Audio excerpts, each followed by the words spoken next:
The Houston Rockets have won 5 games in a row. Literally 5 games in a row. So we're gonna dive into that. It's the most excited I've been for a Rockets win past probably 4 or 5 years. So let's dive into it. Let's go.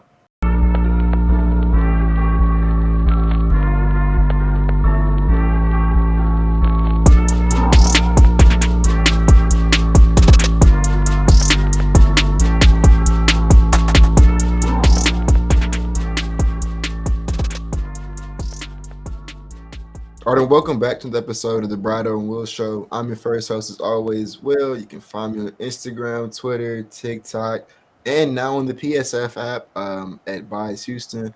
That's where we do all the different content. We've been doing the live watch parties with everybody on the PSF app, so definitely tap in with that. If you haven't already, it was obviously we're gonna talk about it today. It was a blast in there today, and then also we had a blast on the post game Twitter space afterwards. So make sure you guys are tapping with those two forms of content. If you want to talk more about the Rockets, more about Houston sports with us, those are the meetings we do it at.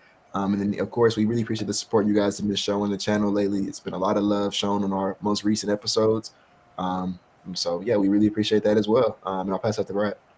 I'm gonna keep this quick, man. As always, Brado NBA. That's where you can find me on socials. Appreciate y'all for showing love on YouTube, man.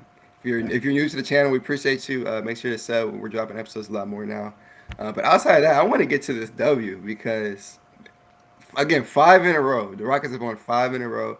They just went over 500 for the first time in 1,000 days, and they still building on that win. They still building on that. They just beat a really good Pelicans team. They went down 8 late in the game, came back and ended up still winning by 3 in the clutch. So I'll let Will dive into it first, and I'll share my thoughts. But Will, bro, we were in the live chat together. I knew the emotions was going crazy, but tell the people, how you was feeling during that game. Yeah, so the this is a game that I wanted. I wanted very badly. I looked at a Pelicans team like this. They were down CJ. But even without CJ McCollum being in the lineup, I knew that they were a really good basketball team, a formidable team that I thought we could be kind of eye to eye with. Like this is going to be a pretty good litmus test. We even playing, not to take away from the wins that we did have. We played the Lakers without Anthony Davis. We beat the Hornets, and then we beat the Kings without De'Aaron Fox. So I was like, okay, like obviously a win is a win in the NBA. And when you're coming from where we come from last season, where even the games like that where teams were missing their star players that we still couldn't get done, like I'm definitely not going to complain. I'm going to take a win any way I can get it. But I think this was like a real test of our skill, and the Pelicans made us work for it. I want to go ahead and say this now. That was the worst officiated game I've ever seen. Like that's by far the worst regular season officiated game I've ever seen in my entire life. Like the only things that kind of come close to it are like game 7 from 2018 against the Warriors, right? And then I guess the game 1 of 2019. I think those were like two terribly officiated games. That's the one This is where the Brett stepped out of bounds. KD. That's the game you're nah, referring to. that was a January game in 20. That was in 2019. That was a January game Yeah, in 2019. That wasn't the playoffs. yeah, But yeah. I but know. see, that game was only bad officiated at the very end. But like this one was bad from the jump. Like I want to say the very first possession, Zion's getting fouled on like a ghost whistle, and he's getting 2 free throws, and then they called a lane violation, and it's like obviously that's the rule, but they don't call lane violations in the NBA. Like, because if they called that rule the way it's supposed to be called, it would be a lane violation every free throw attempt. So like, I was like, this I see what we on. And so Zion was getting, you couldn't breathe on Zion without them calling a foul. If you so much as like sneezed on a Pelicans player in the paint, it's a foul. They're allowed to hack us, foul us. I thought Jaylen Green should have shot more free throws than he shot tonight. There's a very egregious possession where like it was clear as day in real time. It was even clearer on the replay. Jalen Green took a layup. He was fouled, and then I think it was who was it that glassed it? Somebody glassed the shot, and I was like, "But that's goaltending." They showed the replay, clear as day is goaltending. Doesn't matter. You get, you know what I'm saying? It's just 2 free throws. You don't get the and one. So it was the worst officiated game I think like I said, probably I've ever seen in my entire life. It was one sided from the jump, and I tweeted out with maybe like 4 minutes left, like when we were down, I want to say like 7, 8 points, and The momentum was in favor of New Orleans, and the officiating was just it was just bad call after bad call after bad call. I'm like, man, we're gonna lose tonight, and I'm gonna be mad, but I'm not gonna be mad at the team. Like these guys, they hooped, they did what they were supposed to do. Yeah, it wasn't a perfect game. Yeah, it wasn't a pretty game. But once again, it's the NBA. It's never gonna be a perfect night every single night. Um, and I really really love the fact that this team was resilient the entire time, right? Like there was plenty times where we watched these same guys last year. They would have quit. They would have threw in the towel. We were up like 14. At one point in the second quarter, we kind of they cut it on like 6, and then next thing you know, they're up by like 8 points, and it's like okay, well maybe they're gonna run away with it. They had every reason to want to like throw in the towel because I can only imagine how like it was demoralizing to me at home watching us get called, for nonsense. Jason Tate's getting ejected. So I can only imagine how it felt for them in the arena playing in the actual game itself. Um, but it didn't matter to them. They just kept hooping. They just kept fighting to the very end. And I think the game ball tonight goes to Fred VanVleet. Alperen Şengün's gonna, he's gonna get his credit and talk about him. But Fred VanVleet, he took, he was out there taking some really interesting shots. Um, Man, I was upset with him for a period of time, but he made up for it at the very end. He hit a clutch corner three, and then he hit I believe it was like a transition pull up three to kind of give us the lead at the very end. Hit the clutch free throws, and he's out there talking with the young guys the entire time. I believe he had like 8 assists, only one turnover, and I don't even remember what that one turnover was. So he did his job tenfold today. He was worth the money, communicated and switched defensively. He was really good, especially when we needed him the most to be good. He was there, and I think that he's the reason we won tonight, in my personal opinion. So game ball goes to Fred. Um, to me, I think that this is I'll kind of end my segment on this part. I think that when you look at teams in the NBA, what separates like the the fluky wins and the teams that are like, oh yeah, they're just streaking right now. They're not like that. Like that, they're just they're getting lucky. They're getting things are going the way. But like you remember how in 2021 when when we went on like that 6-7 game winning streak. yeah, I yeah, think we like beat the Bulls and then we beat the Nets and then we beat the Hornets. Like we had like just a streak of games that we were winning, and then we went on to like win like a total of 10 games the rest of the season. Like yeah, it was not good at all. So those were like fluky wins. They were wins that were it was sustainable. We weren't really playing the best of teams. A bunch going on, bro. What we watched tonight is how you know what we're doing is not a fluke, because they had every real reason to lose this game, right? Everything, like these are the type of games that if you're not a good team, you're going to lose, and hmm they still find a way to pull out the win. And so I'm not saying that we're going to win a championship this year. I'm not saying that we're even going to be a certified playoff team. But we've been saying it on this podcast all summer. We've been saying it now. Like this team's going to be at worst a 10 seed, bro. I promise you they are. There's not 10 teams in the Western Conference that's better than this Rockets team right now. I'm confident that I'm standing on business. Say it again, yeah. man. There's not 10 teams in the East. I'm sorry, in the West better than the Houston Rockets this year. And I'm just really excited with where we're at right now. Yeah, man. Talk about it. The Houston Rockets have had 6 losing seasons in their franchise history. They might not have the 7th one this year. That's the way they trying to hoop right now. That sounds crazy to say they have a winning record. It's still early. They haven't beat a completely healthy team just yet. But what Ime Udoka has done with this Rockets team has been absolutely absurd. He has them per 100 possessions on cleaning the glass, fourth in defense, ninth in offense, fifth in overall net rating. That's a basketball team right there. They're playing extremely good ball, and they're first in all those metrics in the past 2 weeks.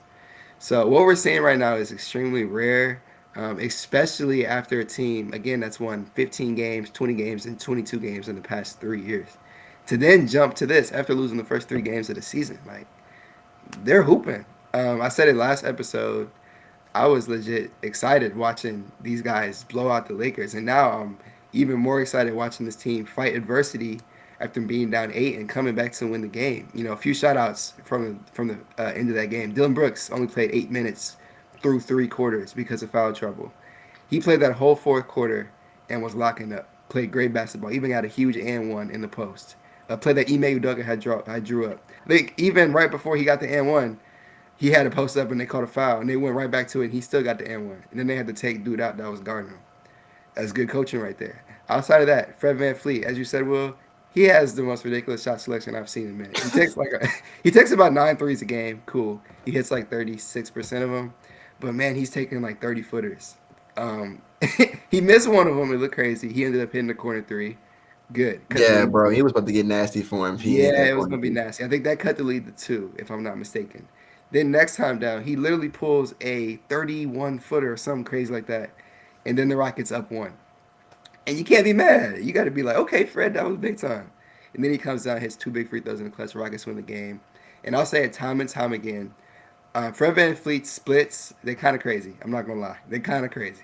But his real value comes in the playmaking department. And that's where I always respect him the most. 8 assists this game, only one turnover. He's taking care of the rock, and he's facilitating at a really, really high rate. And when you have a guy like that on a team with Alperen Şengün, who's finally being utilized correctly, you have two really good guys who are, creating for this Rockets team. And that's why you see a team that, they shot 27% from three today, Will, if I'm not mistaken. Let me double check. They shot extremely poor from three today. And to win a game, yeah, they It shot didn't look 28, good. Yeah, so I 28% from made three it today. look good. The way you win games like that is you lock up on defense. That's going to start with coaching and personnel. And they have the defensive personnel now. And taking care of the basketball. They have guys that take care of the rock, and Fred VanVleet starts that. So he's a huge part of the reason they won today. And again, just to win a game where you have Jabari shooting 2 of 8 from the field, only played 23 minutes, bench late in the game, and Tari, who shot 1 of 8 from the field.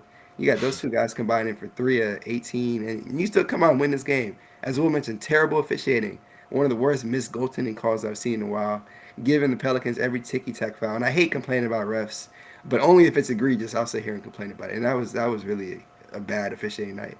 And the Rockets, again, through all this, they still ended up getting the W tonight. And it just feels extremely good to watch. Again, if you've been watching this team for the past 3 years, you have to. Yeah, you can feel nothing but joy seeing this team just succeed like this. We knew it was going to take a while for them to get jump started for phase two, but to come out and win 5 games in a row, 8 games into the season, I don't think anybody could have predicted this. They're currently right now the biggest surprise in the NBA. And it's not close at the I mean, moment. Brad, me and you knew they was gonna do this though. We knew this. They had this in their bag.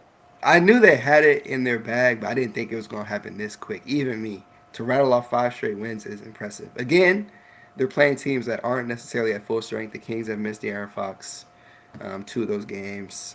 You also got, the Lakers, they didn't have Anthony Davis. And again tonight, I guess they didn't have CJ McCollum. Look, at the end of the day, whoever's on your schedule, you gotta get the W. They've been getting the W, and that's all that matters. That's the only job that you have. Just keep winning games. They have a winnable game in front of them. They're gonna go out there and get it. They lost that San Antonio game. That was when they should have won. They could mess around and be sitting at 6-2 right now. Um, and again, I don't mean to rant too long, but the Golden State loss. That was a game where they were down 16, came back and was up by two. When I saw that, that's when I realized, hey, this team isn't just awful. They're 0-3, but this isn't necessarily a bad basketball team. This isn't the team we had last year. And now we got 5 in a row. And now we got Denver coming up next. No Jamal Murray. I wish they could play a healthy team. But hey, no Jamal Murray. That's still a really good Denver team. Of course, they just won the NBA Finals. Got Nikola Jokic. So that's going to be extremely fun. But aside from that, we got to talk about Alperen Şengün. We got to talk about Alperen Şengün balling every single night. Best player on the Houston Rockets. Best center in Texas.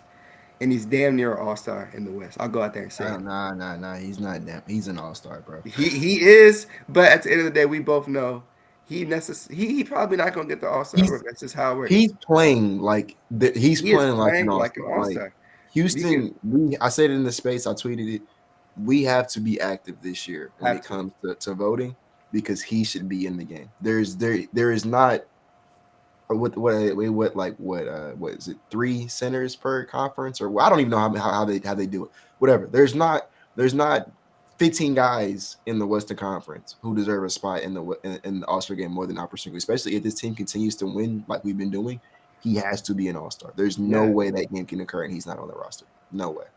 yeah. What he's been doing on a night-to-night basis is special. He's efficient. He takes care of the ball. He's dishing the rock. And he's literally a star in the making. He's a special talent. It's fun to watch. But outside of that, man, Jaylen Green, he's playing with an extra fire. He had 25 tonight, knocking down the free throws. Um, Man, this is a fun basketball team. All I can do is smile. I've really enjoyed watching this 5 game stretch, and they have a tough stretch coming up. You know, Will and I talked about it. We'll see what they do in these next five. Um, but man, that's necessarily all I got to say, bro. Like I'm ecstatic. Like I have no other words to say. You know, for Will and I to come on here and say, hey, let's record an episode after each game. We haven't done that on this show, on this show's history. That just shows that we're gonna ride this win streak out, and live with these highs because it's very fun and it's the start of a basketball team that's not gonna rebuild again for a long time, in my personal opinion. But Will, you have anything else you'd like to add? We're doing this without a Ben Thompson, who Yeah, I'm on record saying I think is going to be our best player when it's all said and done. And so I can't wait for him to get back and get his legs underneath him. Get his brother is killing it right now. I think that a men can definitely kind of tap into some of the similar um, game that his brother's tapping into. So yeah, I can't wait for him to get back. He should be back. I believe he's not walking in the boot no more, and they didn't really say that his injury was that crazy. So I think we might see him next week. hopefully. But yeah, we got Denver on Sunday. And as Brad said, Jamal Murray is not going to be playing in that game. Mm, But they still have the best player in the entire league, Michael Porter Jr., Aaron Gordon. They're really deep, well coached. They're champions over there. Um, I think they are without a doubt the toughest team, even without like I know we played the Warriors and stuff, but I think this is still the toughest team we're going to play so far. Matter, I think it's the toughest team in the NBA. Let me be honest. Let me rephrase that. I it think that is. they're just the best team in the NBA. So, and I know that even they don't have Jamal Murray, the second best player. I still think they're a very formidable team. And so it's going to be even more of a litmus test. Right now, we know we learned this last week that teams can't rest their stars against us no more. We're not the same Rockets from last year where you could rest your best second best player because you can still beat us without him. Like now, you're going to need your De'Aaron Fox and your Anthony Davis to beat us now because if not, we're going to blow you out.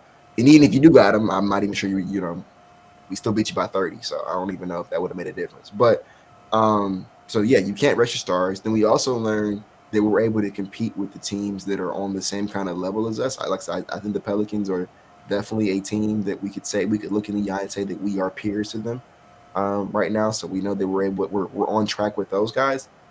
If we can somehow compete with and then some, and I'm not gonna jinx things, knock on wood, but if we could beat the Nuggets, even with Jamal Murray's absence, I mean, at that point, it's like, I mean, there's no questions about if it's a fluke or if we're getting lucky or if it's the luck of the draw. Like none of that. Like it's just this is the real deal at that point. And like I said, I mean, at that point, I've been talking about playing, bro. You want to talk about playoffs, dog? We're gonna talk about If top that's five where it's at, teams. man. Udoka said he don't even want to miss the playoffs this year. So I don't want to jump the gun. Um, Not even trying to will jinx it. I don't think we're good. I think the streak ends on Sunday just because the Nuggets are a really good basketball team. Even didn't they beat the Warriors without Jamal Murray a couple of days ago? It wouldn't Um, surprise me. let me double I check. personally don't know, but I know that's a team that's 8-1, and Nikola Jokic is running away. It's early. He's already running away with the MVP Let race. me That's let all me that's look it it. up. I'm like 90% sure Yeah. they just beat. And as you look that up again, if they can pull off that win against Denver, even if Jamal Murray isn't playing, as Will Yeah, mentioned, that's a hell of a win. That's yeah. a hell of a They win, and we're beat gonna the be right Warriors. back The same here team. Sunday night recording for y'all to listen on Monday morning because again we're gonna ride this win streak. This is the most fun I've had watching this team. I can't say it enough. But yeah, did you find it out, Will? Yeah. They beat the Warriors on Wednesday. Um, Yeah, with Reggie Jackson as the starting point guard. So they're just a really good basketball team. nice. Um, so yeah, it's gonna be a real litmus test, a real test of strength. But I'm looking forward to it, and win, lose or draw, as long as those guys go out there, compete, and fight to the very end, like they've been doing every game this season, inside that Orlando Magic game. I'm gonna be happy with the end result of that game. So yeah, looking forward to it. We'll definitely be back to cover that, and PSF app spaces, and then on the YouTube channel when it's all said and done. But yeah, that's all I got to say for this episode, bro. I don't know if you want anything else. That's all I got to say. Shout out Cam Whitmore, 17-8 in the G League. Hopefully he plays a little better than that, but hey, he hit some nice shots. Hopefully he starts swinging the rock. But hey, we'll be back soon. Appreciate y'all for listening. Of course, we'll be back soon.